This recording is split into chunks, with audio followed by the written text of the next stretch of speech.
Students, आज हम लोग क्लास 9 का नेक्स्ट पार्ट स्टार्ट करने वाले हैं। नेक्स्ट पार्ट में हम लोग को इक्वेशंस ऑफ मोशन के बारे में पढ़ना है कि इक्वेशंस ऑफ मोशन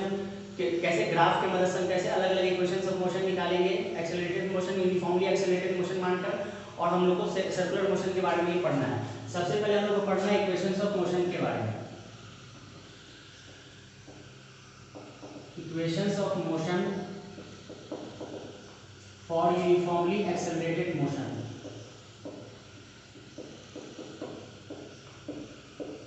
और यूनिफॉर्मली एक्सेलरेटेड मोशन,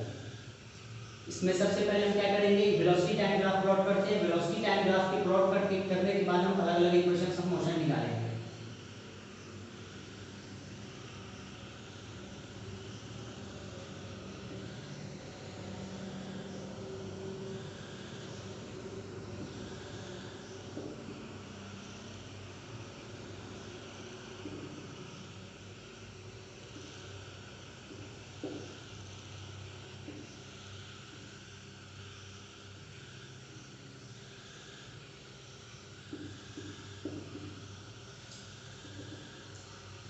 और इस ग्राफ में हम क्या करते हैं, इस साइड में हॉरिजॉन्टल एक्सिस में क्या लेंगे, टाइम लेंगे, और इधर क्या लेते हैं, वेलोसिटी लेते हैं। इधर क्या लेंगे, वेलोसिटी लेंगे,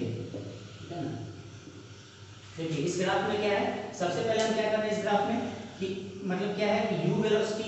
ए पॉइंट पर हम कितना मान के चल रहे हैं कि ए पॉइंट पर कितना वेलोसिटी है, u वेलोसिटी। ए पॉइंट पर कितना है, u वेलोसिटी है, और b पॉइंट पे वेलोसिटी, d पॉइंट पे वेलोसिटी कितना है, d पॉइंट पे वेलोसिटी कितना है, v वेलोसिटी है। मतलब क्या है कि हम सिंपली इसको बोल सकते हैं कि जब ये इस ग्राफ में ये भी चीज हमको देखना है। इस ग्राफ में क्या दिख रहा है कि जब टाइम इक्वल टू 0 है, मतलब जब टाइम ऑब्जेक्ट, जब किसी ऑब्जेक्ट के मोशन को हम ऑब्जर्व कर रहे हैं, कंसीडर कर रहे हैं, जब टाइम इक्वल टू 0 मान रहे हैं तब इनिशियल वेलोसिटी, तब वेलोसिटी कितना है, u है। और टाइम t टाइम के बाद देख रहे हैं, मतलब t टाइम अगर खर्च हो गया, एक्सपेंड हो गया, तो t टाइम के बाद वेलोसिटी कितना है, v वेलोसिटी है। मतलब t टाइम का कितना हो गया, वेलोसिटी v हो गया। तो इस ग्राफ के हिसाब से हमको क्या करना है, पूरा फिगर को प्लॉट करना है। सबसे पहले हम लोग को पढ़ना है वेलोसिटी टाइम इक्वेशन। कि वेलोसिटी टाइम इक्वेशन को कैसे, वेलोसिटी और टाइम के बीच का रिलेशन कैसे आता है इस ग्राफ की मदद से, मतलब इसी ग्राफ की मदद से हमको सारा चीज देखना है। तो हम लोग को तो पता है कि जब भी वेलोसिटी और टाइम के बीच में ग्राफ प्लॉट किया जाता है तो एक्सेलरेशन किसके बराबर होता है, एक्सेलरेशन इक्वल टू होता है स्लोप ऑफ द ग्राफ। मतलब जो ग्राफ का स्लोप होगा वो किसके बराबर होगा, एक्सेलरेशन के बराबर होगा, ठीक है। तो हम यहाँ पर सीधा लिखते हैं slope of the vt graph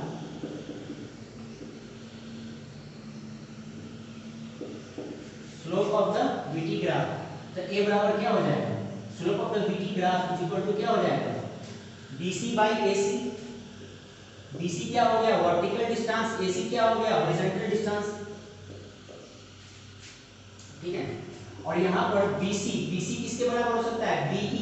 be यहाँ पर पॉइंट क्या है, e मान रहे हैं, तो be माइनस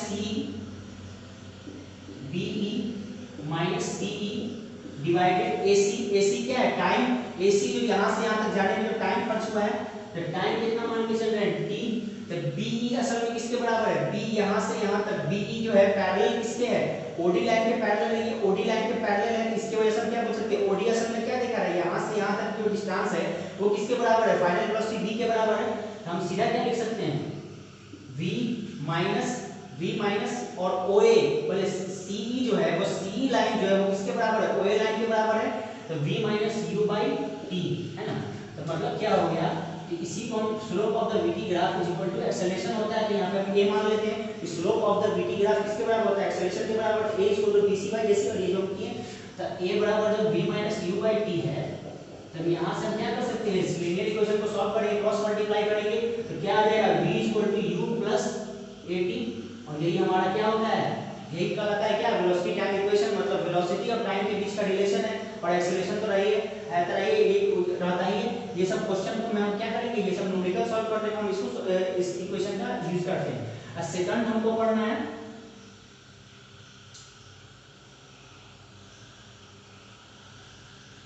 देखिए सेकंड हमको क्या पढ़ना है, सेकंड क्या होता है, displacement time equation. Displacement time equation, displacement time equation. हमको ये भी पता है कि जब भी डिस्प्लेसमेंट की बात करते हैं तो डिस्प्लेसमेंट किसके बराबर होता है, अगर हम बोला जाए हम सीधा सीधी बोलते हैं कि area under the velocity time graph is equal to displacement, मतलब डिस्प्लेसमेंट क्या रिप्रेजेंट करता है जब भी वेलोसिटी टाइम की बात किया जाएगा, area under the velocity time graph is equal to displacement. तो सीधा सीधी डिस्प्लेसमेंट को हम क्या मान लेते हैं, s मान लेते हैं, डिस्प्लेसमेंट को क्या मान लेंगे, s मान लेंगे। s इज इक्वल टू क्या लिखेंगे, area under the graph, area under the graph तो क्या है, एरिया असल में क्या है, ये क्या है एरिया, OA BE,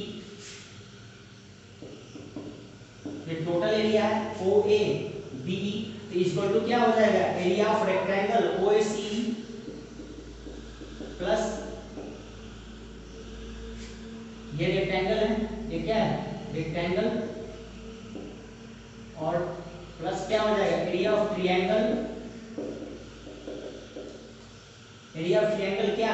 ABC। मतलब क्या है, इस ग्राफ की मदद से हम बोले कि area under the graph OABE, इसका मतलब क्या हुआ, एरिया जो OA में है, OABE में क्या क्या इंक्लूड है, ये पार्ट OACE जो है रेक्टेंगुलर पार्ट है, प्लस ABC क्या है ट्रायंगुलर पार्ट है, इसलिए हम लिखे हैं OACE rectangular plus area of triangle ABC। अब हम इसको फाइंड आउट करेंगे कि एरिया ऑफ रेक्टेंगल हमको क्या दिख रहा है, लेंथ इनटू ब्रेड्थ होता है, तो हम कुछ भी शॉर्टकट मान सकते हैं, लेंथ इनटू ब्रेड्थ है, तो लेंथ कितना के बराबर है, लेंथ यहां पर क्या है AC किसके बराबर है, OE के बराबर, मतलब AC कहें, मतलब यहाँ पर इस ग्राफ की मदद से हमको क्या दिख रहा है, इस ग्राफ से हमको दिख रहा है कि AC किसके बराबर है, AC जो है वो किसके बराबर है, OE के बराबर है। तो AC और OE दोनों किसके बराबर है, टाइम के बराबर है, AC equal to OE equal to time है। हम सीधा सीधी कर सकते हैं कि लेंथ इनटू ब्रेड्थ हम कर देंगे क्या, तो लेंथ हम टाइम को मान रहे हैं, तो T इनटू U, तो U तो आपका क्या हो गया, देखिए U क्या हो गया, ब्रेड्थ हो गया, तो CE जो है वो किसके बराबर है, OA के बराबर है, ये लाइन इसके पैरेलल है, इसलिए क्या हो जाएगा CE इक्वल टू U के बराबर, ठीक है ना, plus area of triangle ABC देख रहे हैं, तो half into base into height, half into base into height, तो बेस क्या है, बेस मेरा AC है, और यही AC किसके बराबर है, OE के बराबर है,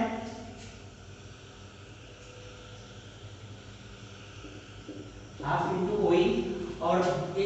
क्या देखना है हमको, हाइट देखना है, half into base into height,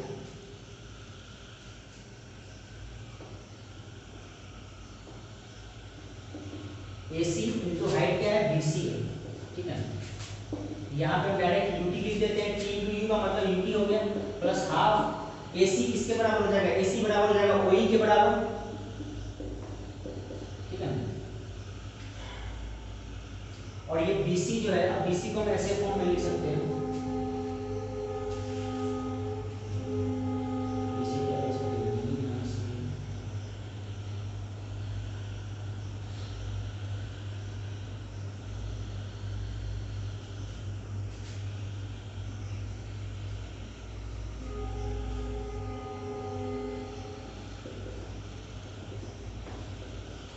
देखिए हम ये क्या कर सकते हैं यहाँ पर कि AC से नीचे डिवाइड, मतलब AC से नीचे डिवाइड कर दिया और AC से ऊपर मल्टीप्लाई कर दिए, तो क्या हो जाएगा, मतलब कि मैथमेटिकली इक्वल कर आएगा UT प्लस हाफ। अब देखिए OE जो है, OE किसके बराबर है, OE टाइम के बराबर है, OE असल में टाइम जो एक्सटेंड हुआ है, तो यहाँ पे लिख दिए T इनटू, अब BC बाई AC, ध्यान से देखिए BC बाई AC, ये BC डिवाइड AC किसके बराबर होता है, slope of the VT graph, slope of the VT graph, और BC बाई AC किसके बराबर होता है, BC बाई AC होता है एक्सेलरेशन के बराबर, तो यहाँ लिख दिए A, और ये AC किसके बराबर है, AC है OE के बराबर, तो यहाँ लिख दिए टाइम, ठीक है ना। तब क्या हो गया, इससे क्या निकल के आ रहा है, UT plus half, UT plus half AT square, इसीलिए हम फाइनली क्या बोलेंगे कि S is equal to UT plus half AT square, ये हमारा प्रूफ हो गया। S इज इक्वल टू क्या आ गया, S इज इक्वल टू आ गया UT plus half AT square. अब हम लोग को थर्ड देखना है वेलोसिटी और डिस्प्लेसमेंट के बीच का रिलेशन, के वेलोसिटी और डिस्प्लेसमेंट, लास्ट में हम लोग का रिलेशन बच रहा है वेलोसिटी और डिस्प्लेसमेंट का रिलेशन, तो उसको कैसे प्रूफ करेंगे अब हम लोग को वो देखना है।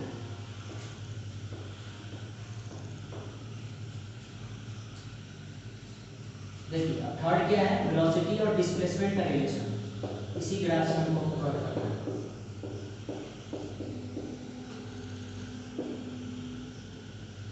वेलोसिटी डिस्प्लेसमेंट इक्वेशन इसको बोल सकते हैं। देखिए इसके लिए हम सीधा सीधी क्या करेंगे, एरिया अंडर द ट्रेपेजियम, मतलब यहाँ पर जो ट्रेपेजियम मेरे दिख रहा है ना OABE, ये पूरा ट्रेपेजियम दिख रहा है, ठीक है। ओ ए बी पूरा ट्रेपेजियम दिख रहा है, हम सीधा लिखेंगे area of trapezium is equal to,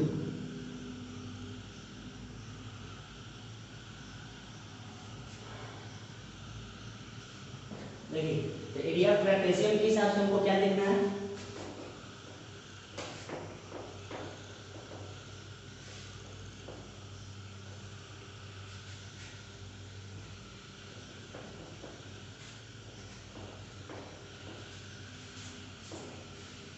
देखिए तो वेलोसिटी इसको हम क्या बोलेंगे, एरिया ऑफ ट्रेपेजियम,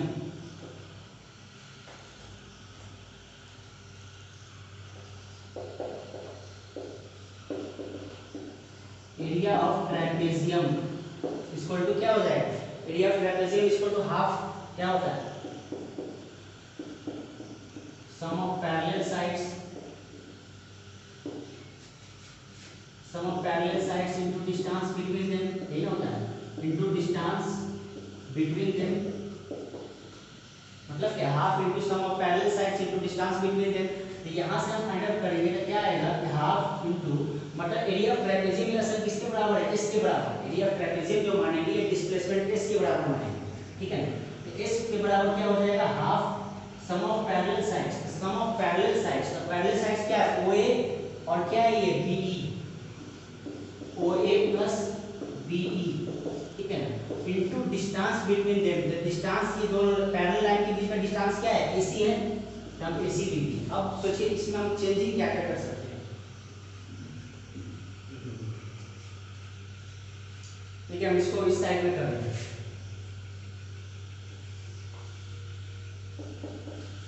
हमको क्या दिख रहा है, OA plus BE,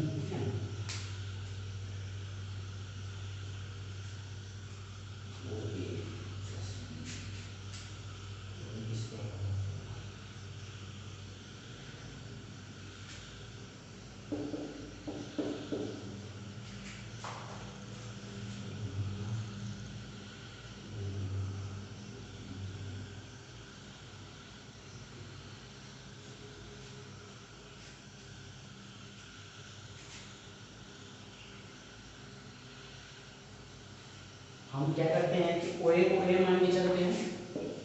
OA plus क्या करते हैं, OA प्लस B किसके बराबर हो जाएगा, ये B किसके पैरेलल है, OD लाइन के पैरेलल है, तो क्या हो गया, OD लिख दिया जाएगा यहाँ पर, ठीक है ना, तो into distance between them AC है, अब AC में मेरे को चेंजिंग करना पड़ेगा, AC में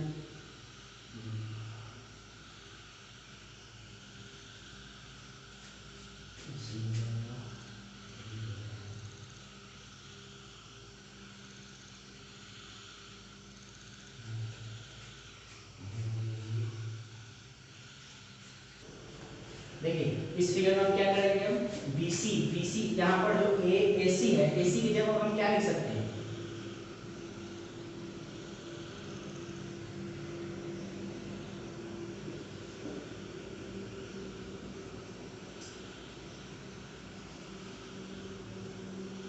क्या करेंगे,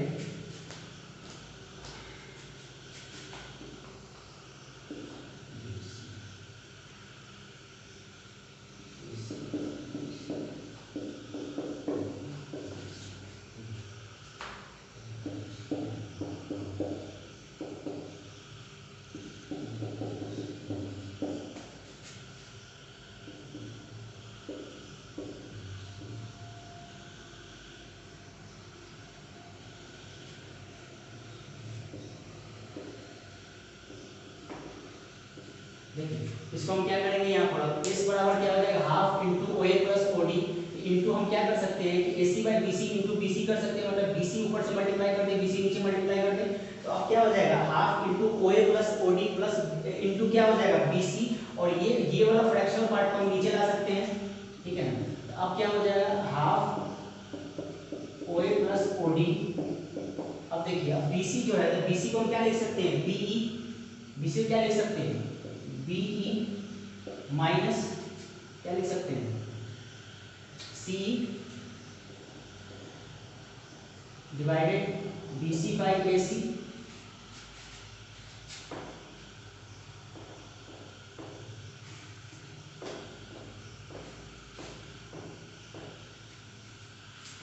देखिए अब इसको क्या लिख सकते हैं, हाफ ओ ए प्लस ओ डी, ठीक है, हाफ ओ ए प्लस ओ डी, और क्या हो जाएगा ये हाफ ओ ए प्लस ओ डी, और बी किसके बराबर है, बी किसके बराबर हो जाएगा, ओ डी के बराबर, माइनस सी, सी किसके बराबर हो जाएगा, ओ ए के बराबर, डिवाइडेड, देखिए अब BC बाई AC असल में क्या है, BC बाई AC एक्सेलरेशन हो गया, इसको जो है हम ऐसे लिखते हैं BC बाई AC। अब देखिए हम इसको इधर साइड में करते हैं,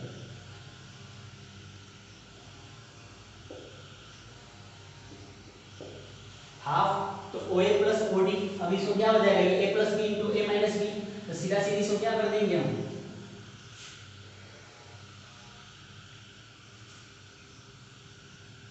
OD square minus OA square, ठीक है ना, डिवाइडेड क्या हो गया, डिवाइड क्या हो गया BC बाई AC, ठीक है ना। अब ये क्या हो जाएगा, S बराबर क्या हो जाएगा हाफ,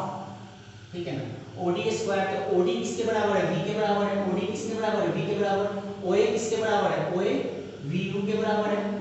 डिवाइड, और ये BC by AC, BC by AC असल में क्या है, एक्सेलरेशन है, BC बाई AC क्या हो गया, एक्सेलरेशन हो गया, स्लोप ऑफ द वेव क्या ग्राफ, ठीक है ना, ये हो गया।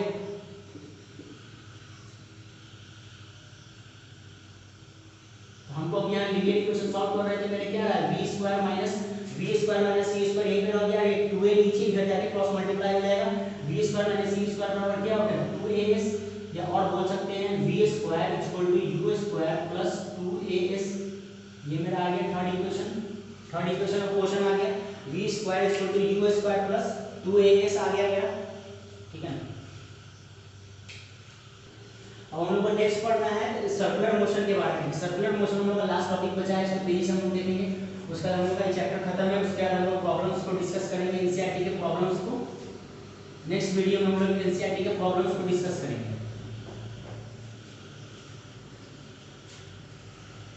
देखिए हम लोग को पढ़ना है सर्कुलर मोशन, या यूनिफॉर्म सर्कुलर मोशन बोल सकते हैं, uniform circular motion, uniform circular motion के केस में क्या होता है, ऐसा मान के चल रहा है कि ऐसा सर्कुलर मोशन है जिसमें कि क्या हो रहा है कि इक्वल डिस्टेंसेस कवर हो रहा है इक्वल टाइम इंटरवल्स में, मतलब सर्कुलर मोशन है लेकिन यूनिफॉर्म केस का है, मतलब कि इक्वल डिस्टेंसेस कवर करेगा इक्वल टाइम इंटरवल्स में। मान के चलिए कि हम ऐसा कुछ सर्कुलर मोशन मान के चल रहे हैं, तो सर्कुलर मोशन में क्या होता है कि क्या होगा, ऑब्जेक्ट क्या होता है हर एक पॉइंट पे अपना डायरेक्शन को चेंज करता है, ये ऐसे डायरेक्शन को दिखा रहा है, ये ऐसे दिखा रहा है, ये ऐसे दिखा रहा है, ठीक है ना। तो मतलब क्या होगा कि टेंजेंट, मतलब अब जैसे हम 4 पॉइंट या सर्किल में ले रहे हैं, 4 पॉइंट ले रहे हैं, यहाँ ले रहे हैं, टॉप पर ले रहे हैं, यहाँ दिए और एक यहाँ दिए, क्या हो रहा है कि टेंजेंट, टेंजेंट का मतलब होता है ऐसा लाइन जो सर्कल को टच करता हुआ जा रहा है, उसको क्या बोलते हैं टेंजेंट बोलते हैं, ठीक है ना। तो यहाँ पर टेंजेंट क्या बताएगा, इस सर्किल में जो मतलब क्या है कि सर्कुलर मोशन जो हो रहा है उसके डायरेक्शन को दिखाएगा, जैसे यहाँ पर क्या दिखा रहा है कि इस डायरेक्शन में जा रहा है, यहाँ पर क्या दिखा रहा है कि इस डायरेक्शन में जा रहा है, यहाँ पर दिखा रहा है कि इस डायरेक्शन में जा रहा है, मतलब नॉर्मली देखा जाए तो ये कैसा मोशन है, ये एंटी क्लॉकवाइज मोशन है, ये कैसा है एंटी क्लॉकवाइज मोशन कहेंगे इसको, ठीक है ना। मतलब सर्कुलर मोशन में कैसा है एंटी क्लॉकवाइज मोशन, और यहाँ पर यूनिफॉर्म सर्कुलर मोशन बोल रहे हैं, मतलब कि स्पीड क्या है, स्पीड क्या रहेगा कांस्टेंट रहेगा, स्पीड क्या होता है डायरेक्शन पे डिपेंड नहीं करता है, स्पीड ऐसा फिजिकल क्वांटिटी है जो कि डायरेक्शन पे डिपेंड नहीं करता, वो ओनली क्या बताएगा कि कोई चीज कितना फास्टली मूव कर रहा है, वो ये नहीं बताएगा कि किस डायरेक्शन में जा रहा है। लेकिन वेलोसिटी क्या होता है डायरेक्शन पे डिपेंड करता है, यहाँ पर लगातार क्या हो रहा है कि डायरेक्शन चेंज हो रहा है, लगातार डायरेक्शन चेंज होने की वजह से हम क्या बोलेंगे कि यहाँ पर वेलोसिटी कांस्टेंट नहीं है, वेलोसिटी लगातार चेंज हो रहा है, हम क्या बोलेंगे कि यहाँ पर वेलोसिटी का मतलब ऐसा केस में हम बोल सकते हैं कि speed remains constant, speed constant रहता है but velocity is not constant, velocity is not constant, velocity change हो रहा है, लगातार चेंज हो रहा है, वेलोसिटी क्या हो रहा है लगातार चेंज हो रहा है, यहाँ पर वेलोसिटी इस केस में क्या हो रहा है लगातार चेंज हो रहा है यूनिफॉर्म सर्कुलर मोशन के केस में, इसीलिए हम इसको बोल सकते हैं so it is accelerated motion, हम क्या बोलेंगे सो इट इज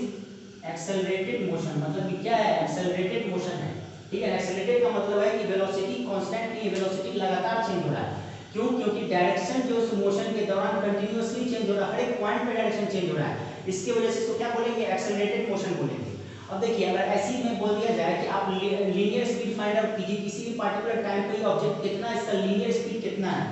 ठीक है, हम लीनियर स्पीड निकालने का इसके फॉर्मूला होता है, लीनियर स्पीड को हम क्या मान लेंगे v मान लेंगे, ठीक है। तो लीनियर स्पीड कैसे निकालेंगे, यहाँ पर कैसे इसका, जैसे इस पॉइंट बोले इसका लीनियर स्पीड क्या है, मतलब इस दौरान इसका पार्टिकुलर मोशन के दौरान इसका स्पीड कितना है, उसको कैसे फाइंड आउट करेंगे। तो मेरे तो पता है कि स्पीड बराबर क्या होता है, distance travelled by time taken. तो हम क्या बोलेंगे कि एक पार्टिकुलर, मतलब यहाँ जैसे मान के चलिए कि हम किसी भी एक पॉइंट के लिए, जैसे मान लेते हैं कुछ के लिए कि हम सर्कुलर मोशन में मान लेते हैं कुछ के लिए कि हम ये पॉइंट लिए, ठीक है, ये पॉइंट लिए, यहाँ पर एक पॉइंट से कोई ऑब्जेक्ट चला, मान के चलते हैं ऐसे चला, तो फिर ये ऐसे चला, तो यहाँ से यहाँ जब रिटर्न होके फिर से जब ए पे वापस आ जाएगा तो हम क्या बोलेंगे कि एक सर्कुलर पाथ, मतलब एक सर्कमफ्रेंस कवर किया। मतलब क्या है, ए पॉइंट से अगर वो स्टार्ट किया होगा तो फिर से अगर ए पे वापस आ जाएगा तो हम क्या बोलेंगे कि वो एक सर्कमफ्रेंस, मतलब कि डिस्टेंस जो कवर किया वो किसके बराबर किया, 2 पाई आर के बराबर कवर किया। और मान के चलते हैं कि टी टाइम लिया, मान के चलते हैं कि यहाँ से यहाँ तक एक रिवॉल्यूशन में कितना डिस्टेंस ट्रेवल करेगा, 2 पाई आर डिस्टेंस ट्रेवल करेगा सर्कमफ्रेंस ऑफ द सर्किल के बराबर। और ये टाइम कितना टाइम खर्च किया है, तो टी टाइम खर्च किया है। हम क्या बोलेंगे कि लीनियर स्पीड बराबर क्या हो जाएगा, मतलब एक रिवॉल्यूशन में जो डिस्टेंस कवर किया था क्या हो जाएगा, 2 पाई आर डिवाइडेड बाय टाइम। इसीलिए हम क्या बोलते हैं कि v बराबर क्या हो जाएगा, 2 पाई आर बाय टी। और इसी से हम क्या निकाल सकते हैं, इसी से टाइम पीरियड निकाल सकते हैं कि एक टाइम कितना लगेगा उसको, अगर यूनिफॉर्म सर्कुलर मोशन के केस में कितना टाइम लगेगा उसको एक रिवॉल्यूशन कंप्लीट करने में। तो यहाँ से टाइम का रिलेशन क्या निकल के आ जाएगा, 2 पाई आर डिवाइडेड बाय v। मतलब यहाँ से दोनों रिलेशन निकल के आ जाएगा, एक निकल के आ जाएगा v बराबर 2 पाई आर बाय टी, और यहाँ से हम इसी को लीनियर इक्वेशन सॉल्व करके t बराबर क्या हो जाएगा, 2 पाई आर डिवाइडेड बाय v। मतलब कि किसके लिए पूरा फॉर्मूला वैलिड हुआ है, यूनिफॉर्म सर्कुलर मोशन के केस में, जब ऑब्जेक्ट यूनिफॉर्म सर्कुलरली मूव कर रहा होता है वहां पर क्या हो जाएगा, स्पीड कांस्टेंट रहता है, लेकिन वेलोसिटी जो है वो लगातार चेंज होगा। क्यों चेंज हो रहा है, क्योंकि डायरेक्शन चेंज हो रहा है। थैंक्स ऑल द स्टूडेंट्स, अब ये चैप्टर हम लोग का खत्म हो चुका है, चैप्टर एंड कर चुके हैं। अब हम लोग नेक्स्ट वीडियो में हम लोग पूरा एनसीईआरटी के प्रॉब्लम्स को और भी कुछ हम लोग क्वेश्चंस को समझेंगे। Thanks all the students.